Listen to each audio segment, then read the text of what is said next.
Sa hindi sinasadyang pagkakataon ay muli kami nagkita ni Kuya Orlando sa lugar na ito. Habang ako ay naglalakad papunta sa Quiapo ay nakita kong nakatayo dito si Kuya Orlando. Nilapitan ko siya at kinausap ko ano ang nangyari sa kanya, kung bakit nawala siya noong mga nakalipas na panahong hinahanap ko siya.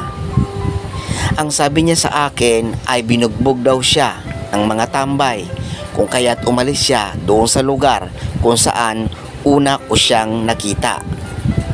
Alamin po natin ang kwento kung bakit nga ba binugbog itong si Kuya Orlando dito po sa aking channel, Uragon Pinoy.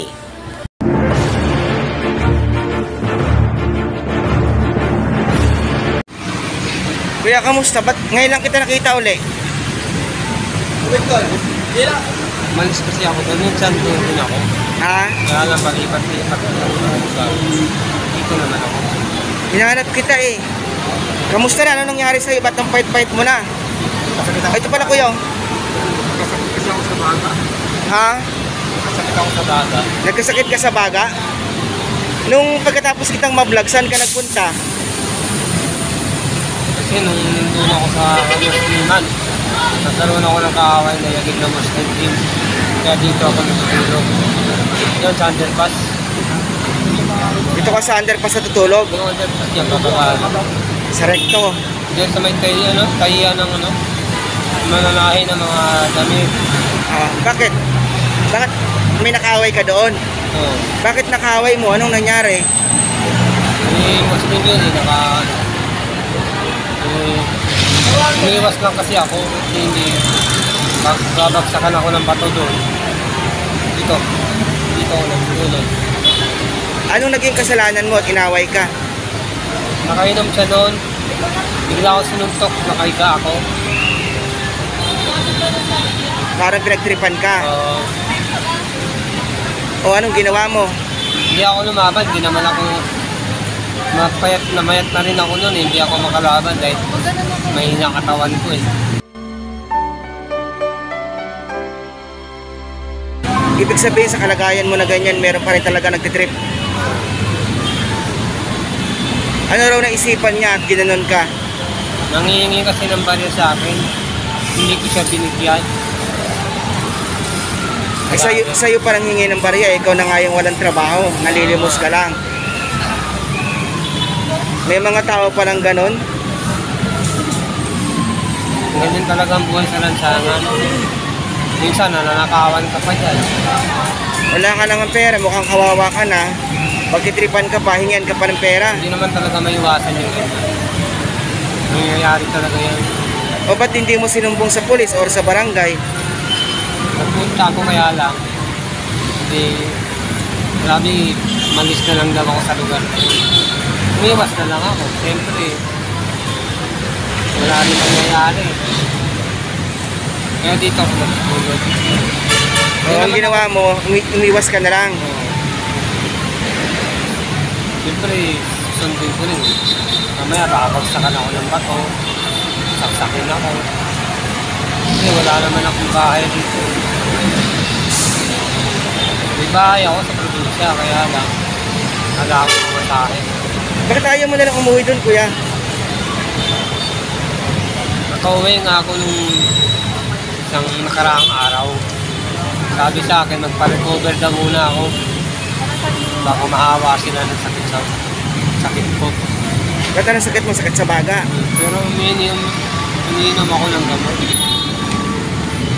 Umiinom ako nga dyan. Umiinom ko pagkatado ako kumain ng umaga. Ang hirap ng kalagayan mo, kuya. Ganun talaga. Ngayon lang ako nakaalis na ganito. Hindi ko akalain magkakasakit ako naman. O hindi naman kasi habang buhay na malakas tayo. Hindi rin natin alam kung ano yung mangyayari bukas. Kaya dapat lagi natin pinaghahandaan. Isipin natin yung mga bagay na makakabuti para sa atin. Huwag natin abusuhin yung katawan. Kaya nga po, pagka nakarecover ako ng 6 na buwan, hindi na ako magkano.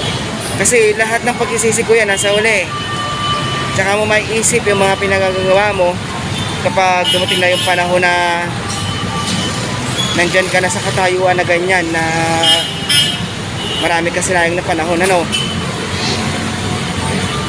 Hinahanap kita nung nakaraan. Yung bago lang. Oo. Dito ka na pala. Diyan ako lang naman minsan sa lupa. Pagka mainit ng umaga dito, diyan ako sa mata. Kaya minsan dito nagpapalipas ako. Ako pinapakakain na ako. Bago ako busy. Pag mainit na, lipat na ako dito sa mata. Okay. Dati ko po itong na-vlog at natulungan. So, hinahanap ko po siya. Hindi ko na po siya makita. Ngayon po, nagkatagpo kami dito sa lugar na ito. At iba na yung katawan niya, namayat siya dahil nagkasakit daw siya. Siguro dahil nga sa wala naman siyang nauulan. Nakita mo rin ako doon sa may overpass sa may times. Hindi naman ako masyadong payat yun. Hindi okay pa katawan ko. In-interview ako sa ilalim ng overpass. Sa may malapit sa may times, sa may Marbosa. Mataba ka pa nun eh. So muli po kami nakita ni Kuya Ronald at namayat nga po siya at iba na po yung itsura niya, hindi ko na nga po siya nakilala. So yun po, sana po ay patuloy niyo pong suportahan po ang ating pong channel sa YouTube at Facebook para mas marami po tayong matulungan. Sa mga kaibigan ko po sa Facebook at sa YouTube, maraming salamat po mga followers ko po at subscriber. At siyempre po kay Ma'am Tiromi Jenny Seki, kay Ma'am Judy Mars, kay Ma'am J. Motelli, kay American Shocking Wife, kay Philippine Single Mom in Japan, sa The Golden Heart Group, Charity Supporters Group, kay Ma'am Bia Pascual, Ma'am Maria Ligaspi at Tropang Global. So yun po, maraming salamat po sa inyo at ingat po kayo palagi. God bless po.